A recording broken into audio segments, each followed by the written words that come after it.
Le nom de Luis Escoli a résonné avec force dans l'orbite du marché du Real Madrid, et en tant que madridiste, je ne peux m'empêcher de ressentir une vague d'enthousiasme à l'idée de l'incorporer dès le premier jour.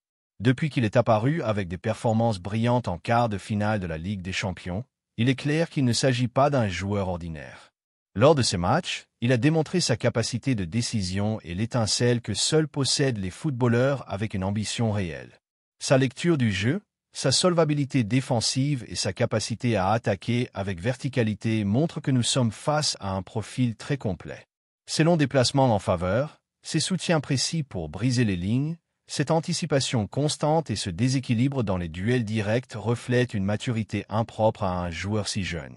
En même temps, son énergie, son rythme et sa fraîcheur lui permettent de répondre avec solvabilité à l'exigence physique qu'impose un poste comme latéral par vocation et milieu de terrain par polyvalence, car cette polyvalence est sans aucun doute l'une de ses plus grandes forces. Il ne s'agit pas simplement d'un latéral gauche avec du parcours, c'est un footballeur capable de se dédoubler, d'assumer l'axe de la construction, d'offrir des solutions tant en zone de définition qu'en transition, d'impulser la sortie dans des moments critiques. Il ne s'agit pas seulement de couvrir le couloir, nous parlons de comprendre comment lire le match, comment interpréter les mouvements de l'adversaire, comment se repositionner en fonction du schéma et comment apporter de l'équilibre entre la défense et l'attaque. Cette intelligence tactique, cette versatilité, est exactement ce que Xavi Alonso a répété qu'il cherche pour construire son système. Des footballeurs capables d'apporter dans diverses situations, d'être utiles tant en phase offensive que défensive, d'assumer la pression et la responsabilité avec la même détermination qu'ils ont exhibé dans les éliminatoires européennes les plus exigeantes.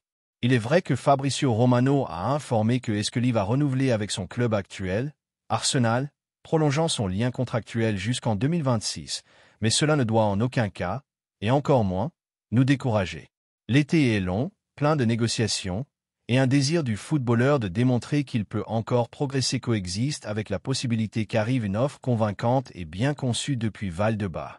Si le Real Madrid devance d'autres intéressés avec des arguments sportifs, un projet sérieux et une offre qui respecte la valeur réelle du joueur, il n'y a aucun doute que l'opération peut se concrétiser. Que le flanc gauche et le couloir gauche soient renforcés, c'est une priorité du nouveau projet. Le club a déjà annoncé des recrutements en défense centrale et en latéral droit, et a activé l'arrivée d'Álvaro Carrà pour renforcer le côté gauche de manière naturelle. Mais la direction sportive sait qu'avec les systèmes que gérera Xavi, une pièce comme Escoli, avec cette polyvalence, peut faire la différence au quotidien. Dans un même match, il pourrait commencer en occupant le couloir gauche, selon les exigences tactiques, alterner vers le centre du terrain, offrant une solution interne sans avoir besoin de faire des changements. C'est l'outil parfait pour un entraîneur qui valorise autant l'adaptabilité que la communication constante au sein de l'équipe. Depuis une perspective institutionnelle, recruter Escoli représenterait un mouvement intelligent. Acheter l'avenir n'est pas toujours un problème si cela se fait en réfléchissant à la construction avec la tête. Sa jeunesse est un avantage, pas une faiblesse. Nous parlons d'un footballeur qui a déjà montré du caractère et de la fermeté dans des moments décisifs, qui est habitué à concourir en Europe et qui a démontré dans un environnement exigeant qu'il sait répondre quand la pression augmente. Tout cela facilite une transition de jeune prometteur à professionnel consolidé en une seule saison. Ce n'est pas un recrutement à l'aveugle ni avec un risque démesuré, c'est un pari basé sur le comportement, les résultats et l'attitude. D'un autre côté, son arrivée impulserait un message clair au vestiaire, à la Contra et au madridisme. Nous continuons à croire aux jeunes talents, mais plus par dévotion, mais par conviction. Le club parie sur des footballeurs qui ont démontré qu'ils ont ce qu'il faut pour triompher ici. Et cela parle aussi de cohérence avec l'identité blanche, qui a toujours été un équilibre entre jeunes valeurs et expérience. Il s'adapterait parfaitement à cette ligne. De plus, le marché offre l'occasion de se mouvoir avec intelligence.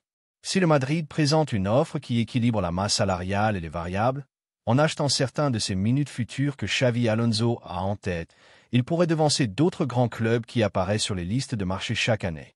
Contrairement aux enchantements médiatiques qui se diluent avec le temps, dans ce cas, nous parlons d'un jeune joueur qui bénéficie de l'intérêt réel et prouvé du corps technique. Cela peut faire la différence au moment de conclure l'opération avec succès. Parler d'Escoli suppose aussi d'imaginer un terrain d'entraînement plus compétitif. Un joueur comme lui pousse ses coéquipiers, augmente le niveau interne quotidien et génère une exigence saine. Cette compétition n'est pas négative, c'est un moteur de croissance collective. Quand chaque titulaire voit la menace réelle d'un remplaçant qualifié, il donne tout, et cette compétitivité jour après jour se traduit en de meilleures performances en septembre, en décembre et en mai, quand les exigences sont plus intenses. Et il ne faut pas sous-estimer le facteur des supporters. Au Bernabéu, on reconnaît l'effort, l'engagement et les résultats. Si Esqueli arrive et démontre qu'il peut apporter, l'impact sera fort. Celui qui connaît le football sait apprécier la qualité, la jeunesse et l'impact différentiel. Et s'il s'adapte vraiment comme latéral ou comme milieu de terrain sans chercher d'excuses ni d'adaptation forcée, il respirera la croissance collective. Il sera vu comme un recrutement de bon augure pour ses performances, pas pour son nom. C'est pourquoi, madridistes, je vous le demande directement. L'idée de voir Luis Esqueli avec le maillot blanc vous enthousiasme-t-elle? Pensez-vous qu'il apporte le profil dont Xavi Alonso a besoin pour son projet? Voulez-vous une incorporation qui apporte de la fraîcheur, de la versatilité et qui ne mette pas en danger la planification économique?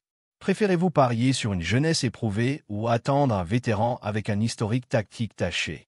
L'arrivée d'un profil comme Luis Esqueli peut avoir un impact plus profond que beaucoup ne l'imaginent. Xavi Alonso, pour son histoire et sa vision du jeu, priorise les footballeurs qui non seulement remplissent des fonctions, mais qui comprennent le rythme du match. Il s'adapte parfaitement à cette logique. Ce n'est pas un latéral de manuel ni un milieu de terrain positionnel rigide, c'est un mélange moderne de récupération, de projection et de lecture du jeu. Et une fois de plus, je vous le demande, à vous, madridistes, voulez-vous voir Esqueli laisser sa marque au Santiago Bernabéu? Pensez-vous que ce type de paris sont nécessaires pour nous maintenir au sommet? L'idée de voir un jeune joueur avec faim et talent grandir jusqu'à devenir une pièce clé de notre équipe ne vous émeut-elle pas? Moi, je le crois, je le veux, et je pense que c'est ce type de décisions qui peuvent faire la différence entre un bon projet et un projet inoubliable. Deuxième nouvelle, David Alaba. David Alaba est sans aucun doute un nom important dans le panorama récent du Real Madrid. Son arrivée au club a été accompagnée d'enthousiasme et de grandes attentes. Champion en Allemagne, vainqueur en Europe, footballeur polyvalent et avec une mentalité gagnante, sa première saison a été une démonstration de caractère et de talent. Il s'est adapté rapidement, a été un leader silencieux et a transmis une mentalité professionnelle qui s'adaptait aux valeurs du club. Cependant, le temps ne pardonne pas, et la réalité physique du joueur autrichien a profondément changé. Aujourd'hui, beaucoup de madridistes, dont je fais partie, voyons clairement que son étape est arrivée à sa fin et que son départ est non seulement raisonnable, mais aussi nécessaire pour ouvrir la voie à une nouvelle génération et garantir la solidité sportive et économique du projet de Xavi Alonso. Depuis sa deuxième saison, David Alaba a été l'ombre de ce défenseur imposant qui a atterri au Bernabéu. Les blessures, surtout celles liées à son genou, ont usé non seulement son corps, mais aussi son rôle au sein de l'effectif. La récente rupture des ligaments a été la goutte d'eau qui a fait déborder le vase. Un footballeur qui avait déjà souffert de plusieurs interruptions dues à des problèmes physiques, qui avait perdu de la vitesse et de la présence défensive, a fini par sombrer dans un abîme d'incertitude physique. Le plus douloureux n'est pas qu'il soit blessé, mais que sa récupération ne garantisse même pas qu'il revienne à son niveau optimal. C'est triste à dire, mais aujourd'hui, le club a dans ses rangs un joueur avec un avenir sportif incertain, un coût économique élevé et une présence réduite tant sur le terrain que dans le quotidien. Florentino Pérez et Xavi Alonso le savent. Il ne s'agit pas d'une question de manque de respect ou d'ingratitude. Alaba a été un professionnel exemplaire. Mais quand ton salaire tourne autour de 23 millions bruts par an et que ta performance a été pratiquement nulle lors de la dernière saison, la logique du club doit prévaloir. Il n'est pas soutenable de payer des sommes si élevées pour un joueur qui ne peut pas concourir régulièrement. La masse salariale du Real Madrid doit être utilisée avec intelligence et maintenir Alaba avec ce coût représente une anomalie dans la structure financière de l'effectif. L'arrivée de Xavi Alonso sur le banc représente également un point d'inflexion. L'entraîneur basque a été clair dans son approche. Il veut une équipe dynamique, forte, préparée physiquement et mentalement, capable de soutenir des rythmes élevés pendant toute la saison. Il veut rajeunir les zones sensibles de l'effectif, et la défense en est une. Le profil physique d'Alaba ne s'adapte plus à ce modèle. Peu importe que David veuille rester, peu importe qu'il dise être prêt à aider et à s'engager. L'entraîneur a besoin de certitude, pas d'intention. Xavi ne peut pas se permettre le luxe d'avoir des joueurs qui soient hors combat pendant des mois, et encore moins dans une position si critique que la défense. À cela s'ajoute l'intérêt croissant de clubs d'Arabie Saoudite qui voient en Alaba une figure médiatique avec projection et expérience. L'entourage du joueur a déjà maintenu des contacts ces dernières années avec ces marchés. Dans cette fenêtre plus que jamais, le Real Madrid a l'opportunité de libérer du salaire, en plus, d'obtenir une compensation économique raisonnable pour son départ. Un transfert vers une ligue de moindre exigence permettrait à David de prolonger sa carrière sans les tensions d'un calendrier européen, et au club, de lui donner une marge de manœuvre pour renforcer d'autres zones plus urgentes.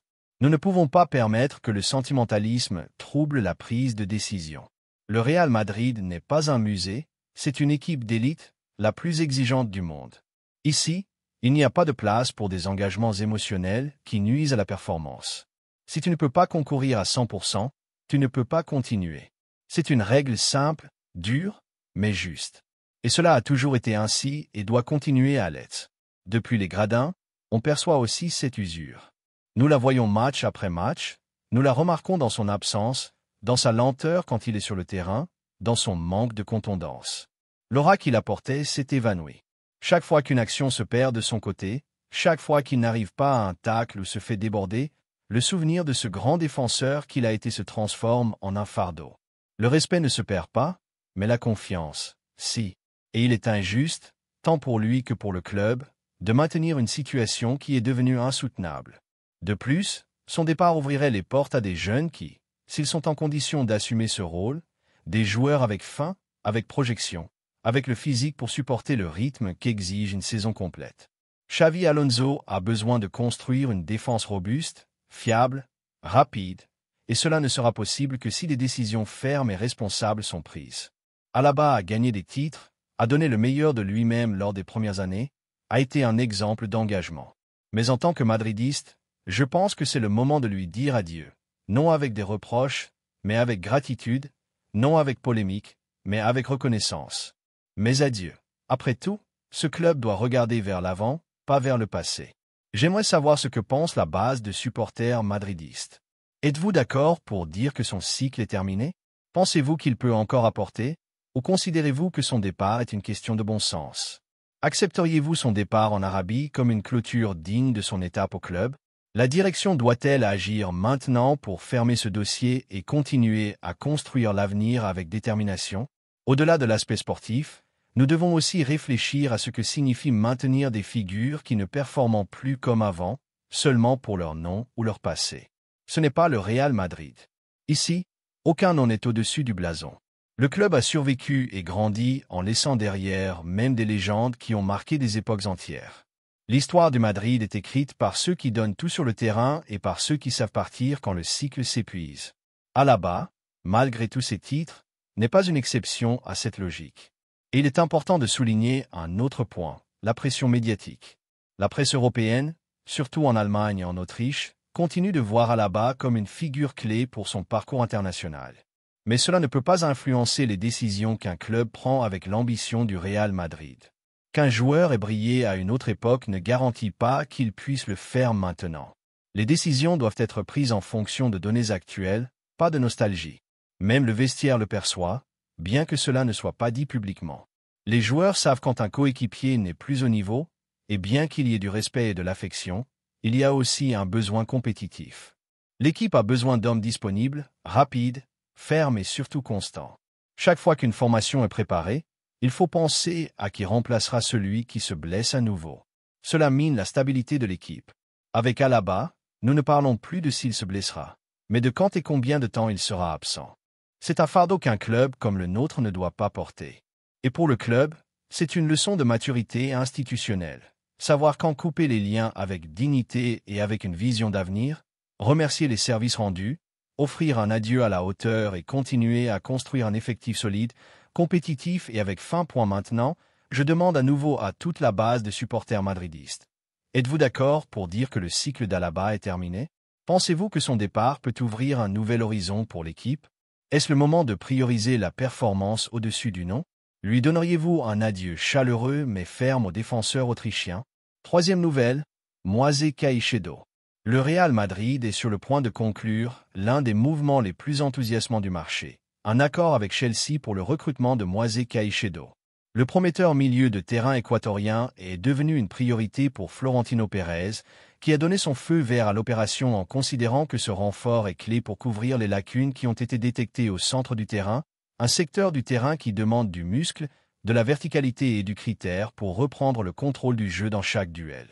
L'arrivée de Xavi Alonso sur le banc de l'équipe blanche a renforcé cette idée.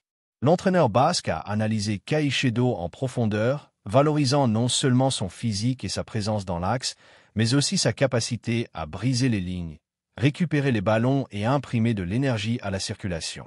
Il a approuvé son incorporation, convaincu qu'il peut être une pièce différentielle pour le Madrid de la prochaine saison. Chelsea ne le voit pas de la même manière. Les Londoniens évaluent Caicedo à 70 millions d'euros, un chiffre qui n'a pas effrayé la direction madridiste. Le club a démontré qu'il est prêt à investir là où c'est nécessaire et comprend que ce prix est en ligne avec la valeur réelle du joueur sur le marché actuel.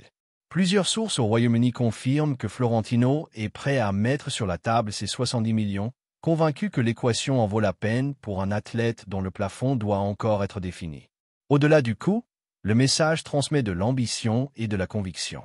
Le Real Madrid ne lésine pas quand il s'agit de renforcer le projet d'un entraîneur qui arrive avec ambition, avec des idées claires et avec le besoin de résultats immédiats. Pendant ce temps, en Équateur, l'arrivée de Caicedo au plus grand club d'Europe est vécue comme un jalon historique. Les médias sportifs la célèbrent avec euphorie, soulignant qu'il s'agit de la projection d'un joueur qui passe de promesse à réalité mondiale. Voir un représentant de leur pays porter le maillot blanc génère de la fierté, de l'admiration et un effet contagieux qui renforce le lien du Real Madrid avec un marché émerge et passionné. C'est considéré comme un signal clair de la croissance qu'a eu le footballeur, qui passe de lutter en Angleterre avec Chelsea à faire partie de l'élite des clubs qui aspirent à dominer l'Europe année après année. Le profil de Caicedo s'adapte parfaitement à ce dont le Madrid a besoin.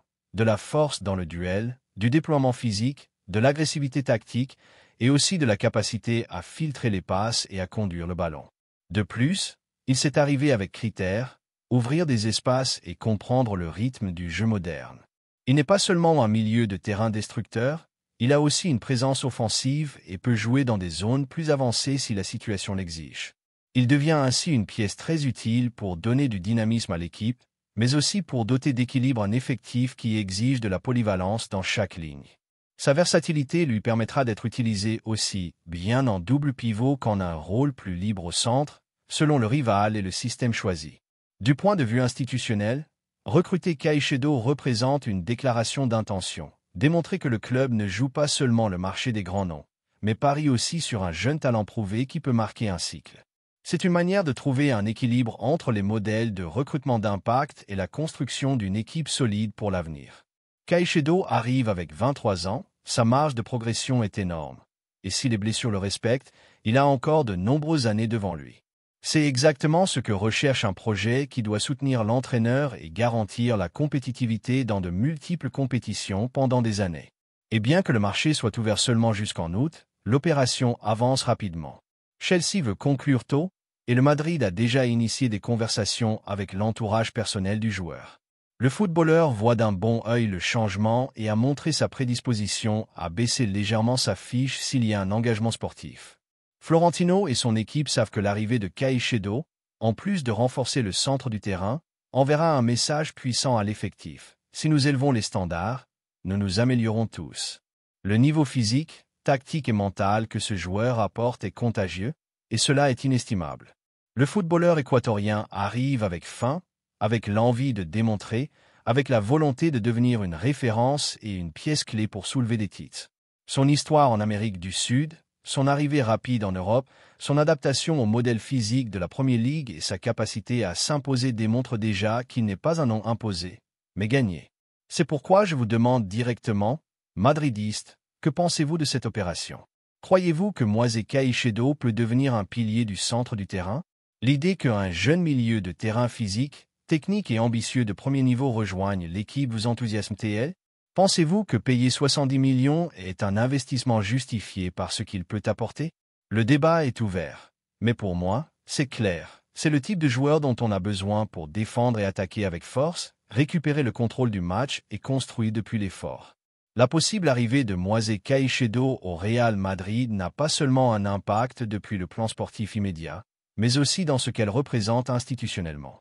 Le club blanc se caractérise par anticiper les mouvements du marché, et cette opération montre une fois de plus cette capacité à agir avec détermination quand un objectif stratégique apparaît disponible dans un marché inflationniste avec des prix très élevés pour des talents pas encore consolidés. Investir 70 millions d'euros pour un joueur qui a déjà démontré sa valeur dans l'une des ligues les plus exigeantes du monde, comme la Premier League, peut être considéré comme un mouvement calculé, intelligent et nécessaire. Du point de vue tactique, le recrutement de Caicedo offre au nouveau corps technique un outil fondamental. Son arrivée signifierait le renforcement d'une position clé, l'équilibre au centre du terrain. Caicedo est un joueur avec un énorme déploiement, capable de récupérer les ballons, d'imposer une présence physique et de contribuer à la transition défense-attaque. De plus, son intelligence tactique et sa lecture du jeu lui permettent de s'adapter rapidement à différents schémas, soit comme milieu de terrain unique, en double pivot ou comme intérieur avec la liberté d'arriver depuis la deuxième ligne. L'Équatorien a les outils pour offrir des solutions réelles. Pour tout cela, je insiste une fois de plus pour m'adresser à la base des supporters. Que pensez-vous, madridistes, de ce mouvement? Pensez-vous que Caicedo peut devenir l'encre du centre du terrain dont l'équipe a besoin? Croyez-vous que son arrivée apportera cet extra d'énergie et d'engagement qui fait si souvent la différence dans les matchs importants? Êtes-vous d'accord pour que Florentino aille jusqu'au bout et conclue cette incorporation? De mon point de vue, cette opération symbolise tout ce que représente le Madrid d'aujourd'hui. Ambition, intelligence et projection. Caicedo peut apporter bien plus que du football. Il peut ajouter du caractère, contagier l'intensité et devenir l'un de ces joueurs qui construisent l'histoire depuis la constance. J'espère que l'accord se conclut bientôt, j'espère le voir fouler le gazon du Bernabéu et défendre nos couleurs avec la passion qu'il a menée jusqu'ici. Maintenant, c'est à vous, madridistes. Recrutons-nous Caicedo? Le voyez-vous en blanc? Que pensez-vous? Laissez-nous votre opinion dans les commentaires.